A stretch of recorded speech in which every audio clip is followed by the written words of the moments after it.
From the WRAL News Studios in Raleigh, North Carolina, this is the WRAL Daily Download, an in-depth conversation on a story worth talking about. Welcome to the WRAL Daily Download. I'm Travis Fain, and today's conversation is with Emily Walkenhorst. Emily, welcome. Hi, good to be here. All right, today we're going to talk schools, we're going to talk money, because after years of tinkering with how teachers are paid, state leaders are discussing a complete overhaul of the system, changing the way teachers are licensed, changing the ways they advance through the ranks, and revamping the way salaries are set. So, Emily, give us a baseline on this plan, which has kind of been percolating for quite a while now. Right. They've been talking about some form of licensure overhaul for a couple of years. The plan they have right now, they've kind of had the bare bones of for a while. Basically, it would be a system where you assess teachers' effectiveness based on different measurements. Could be standardized test scores, could be other kind of growth reviews. We don't have, a great idea of what those would look like yet, or observations from principals, things like that. And basically that would determine whether they meet the requirements to have a license as a teacher. And then with that would also come a huge pay bump in terms of what that base salary is for a teacher. Yeah, what would be the upward bound on salaries under this plan, and how quickly could a teacher get there? So it would start out at $56,000 for a full professional license. So you might get that after about 5 years of teaching. So $56,000, that's $2,000 more than teachers currently max out at right now. And then it would increase 1% each year after that. So I think eventually that could get to maybe around $70,000 or more. And then there are also ways to advance your license past that if you meet some other qualifications, and then, you can make even more than that. That's just the state money, right? That is not inclusive of what localities pay. So Wake County pays several $1,000s on top of that. A lot of counties do that. The problem has been the handful, maybe 10 or less of counties that either can't afford to do it or aren't willing to do it. But that's in addition to the local boosts. It's a complicated subject, isn't it?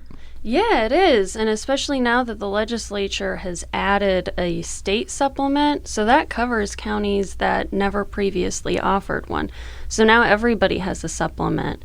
It's just what that is depends on the county you're in. So teachers would definitely make even more than $56,000 starting out if all that were maintained. Yeah, I believe that supplement was added last year by the state legislature. It's something like $100 million spread around the state for smaller counties mostly. It was $100 million for the first year, and then this year it's $175 million. You mentioned some unknowns with this new plan. We don't really, how much it would be based on test scores, how much of it would be based on your principal reviewing you. It seems like there's this kind of give and take between you want to not have the details set when you roll something out, but at the same time, teachers are looking at this and like, oh, so my salary's set on something that you won't tell me yet. Cool. Yeah, and that's a huge hang up here. When you talk to teachers, some teachers they already understand how student test scores would be factored in, and some of them still oppose the plan even then. But a lot of other teachers are nervous about what surveys will be used. Will there be a portfolio review? Things like that. The state had tried a portfolio review, not related to licensure requirements, about a decade ago, and that kind of fell apart because there weren't enough resources to continue that type of review. So, and then there are different types of reviews you can do. There are different surveys you can give students, different methods of observing. And so they're really wanting to know what will those be and what research informs the decision to choose those particular methods. And who exactly is putting this plan together? So right now it's in the hands of a committee of the State Board of Education. The committee is the Professional Educator Preparation Standards Committee. A mouthful as always. Mm-hmm. They call it PEPSI or PEPSIC. And right now they are reviewing recommendations that have been made by some subcommittees to them.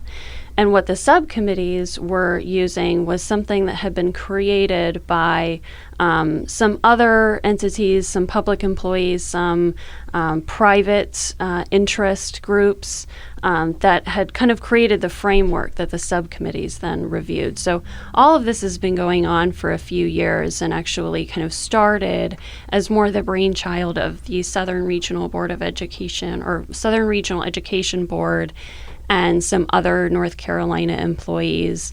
And similar pitches have been made in other southern states like Mississippi, which has not adopted the proposal yet. Has anyone pulled the trigger on something very much like this? Anyone in the country?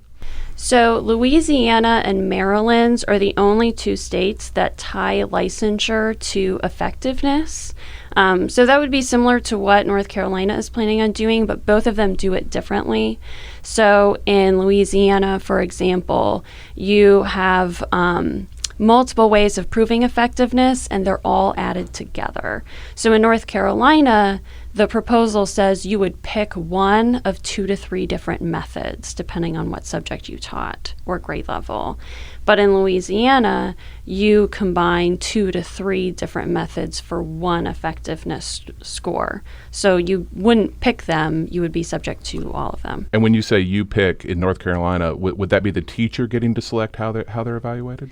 The teacher would get to select how they're evaluated. So if their students take the state standardized tests, they could choose that method of evaluation, but they could also choose a different method if they wanted to do the surveys. Maybe they thought they would perform better on the surveys than they would on the standardized testing. And how similar is the evaluation process, ultimately when everyone's scored or whatever we would call it? How similar is it to grading on a curve? Would it be possible for every teacher to do so well that they all advance through the licensure process to the top salary?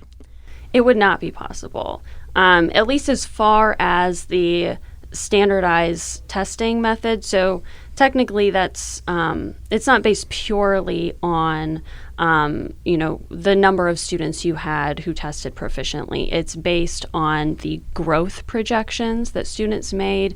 There's an algorithm behind that's produced by SAS Institute, and they basically that is all on a scale. And so teachers, how they score on that is compared to other teachers. And so inevitably, some teachers will end up on the bottom of that scale, and they will be considered not meeting expectations. All right, we're going to take a quick break. We're going to come back shortly with more. We're going to talk about that algorithm.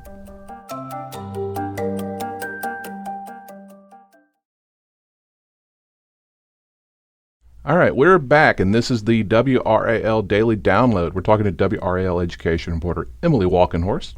We're talking about a plan to change the way teachers are paid in North Carolina, which is still coming together. Not a done deal by a long ways. Emily, why not do this? How much of the opposition, and the NCAE, which is the main teachers group, and a lot of teachers, are very wary of this, trending toward against it? How much of the opposition is we don't like these specific ideas versus, well, we don't want any change except we want an increase in education funding across the board. We want higher salaries across the board. So when you talk to NCAE or some other teachers, what they kind of tell you, what a lot of them tell you is that things were working.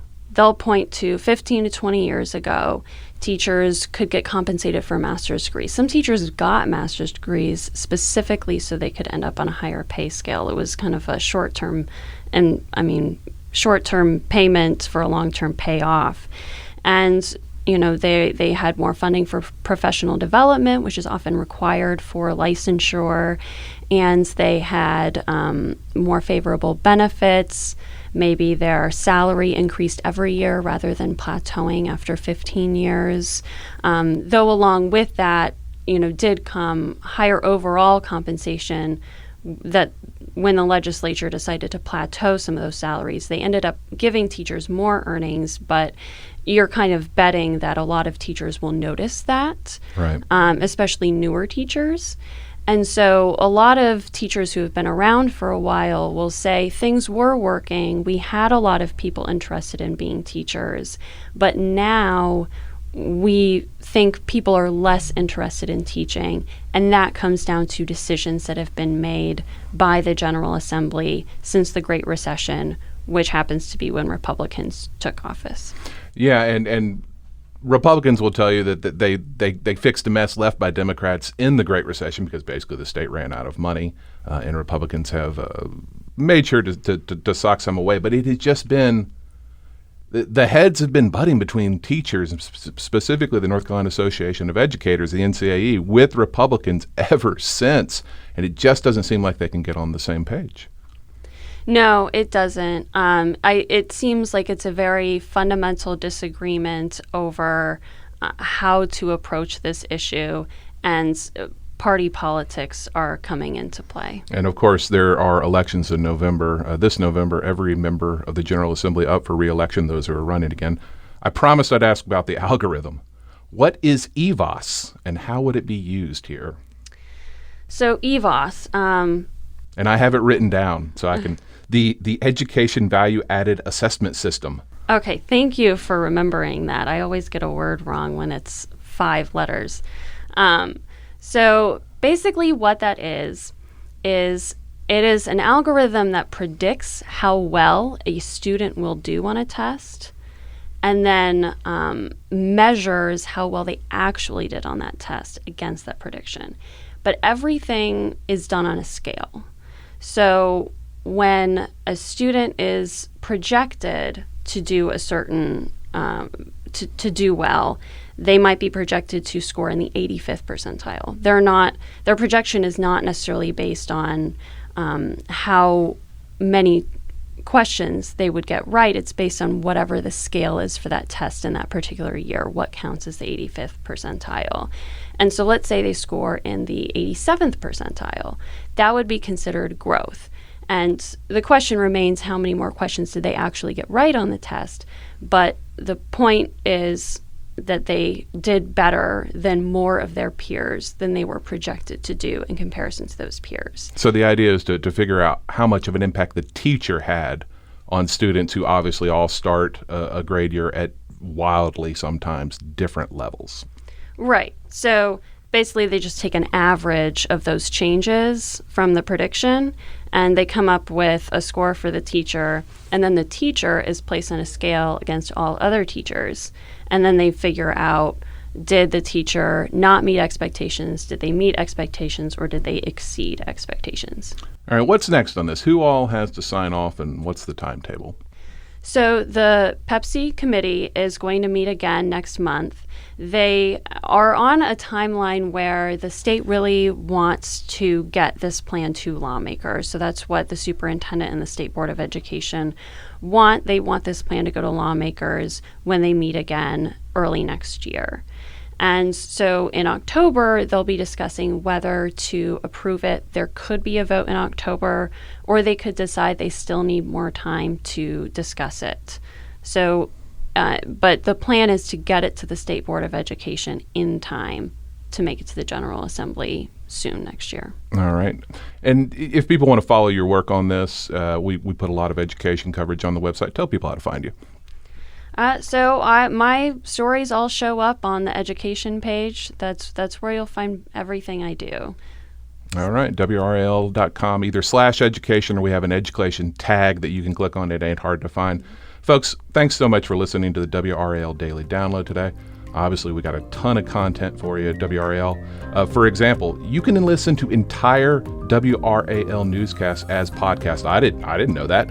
You search WRAL News Daily in your podcast app, and it's going to be updated with new newscasts multiple times a day.